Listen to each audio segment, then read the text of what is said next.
Saint باسل ہنسنے اور مسکرانے تک کو ممنوع قرار دیتا تھا.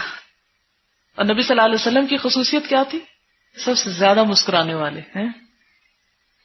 اچھا ہمارے ہاں بھی کئی لوگ مسکرانے اور ہنسنے کو ناپسندیدہ سمجھتے ہیں کہ ہر وقت کھیکی لگائی ہوئی ہے.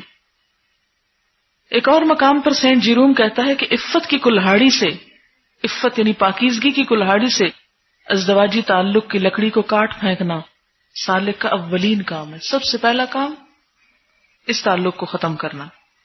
اور اس وجہ سے جو بھی مذہبی ہوتا یا مذہب طاری ہوتا وہ فوراً اس تعلق کو ختم کر دیتا.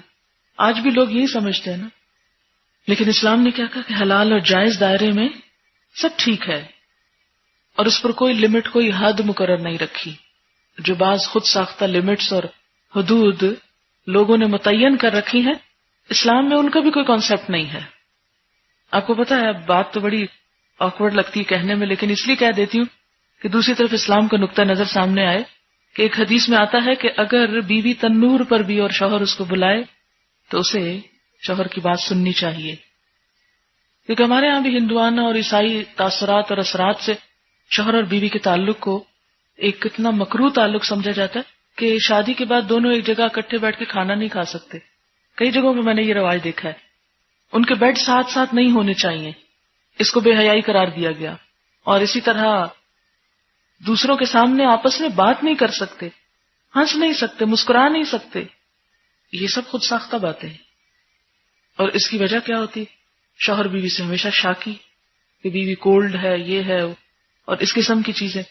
اور اس کے نتیجے میں شوہر صاحب کہیں اور نگاہیں جمائے ہوئے.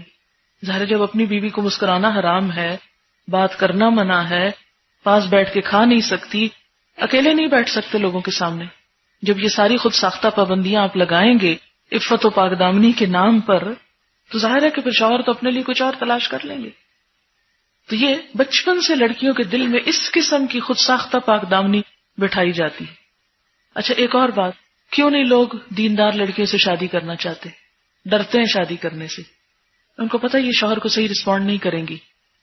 اور یہ تعلیم اس موقع پر عیسائیوں کے بہانے آپ کو دے رہی ہوں تاکہ یعنی دین پڑھتے پڑھتے اور تقویٰ کی اعلیٰ مراحل طے کرتے کرتے کہیں ایسا نہ ہو کہ ازدواجی زندگیاں جو ہیں وہ خشک اور ٹھنڈی اور بالکل ہی بے رنگ ہو جائیں.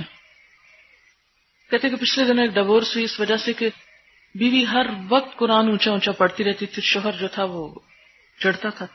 ظاہر ہے کہ اب ایک شخص قرآن پڑھ رہا ہے اور قرآن کا ہمارے دلوں میں جو ایک تقدس ہے، تو کس وقت وہ اس کو اس چیز کی طرف دعوت بھی کب دے گا کہ وہ تو قرآن پڑھ رہی ہے، تو سوچ ہی نہیں سکتا.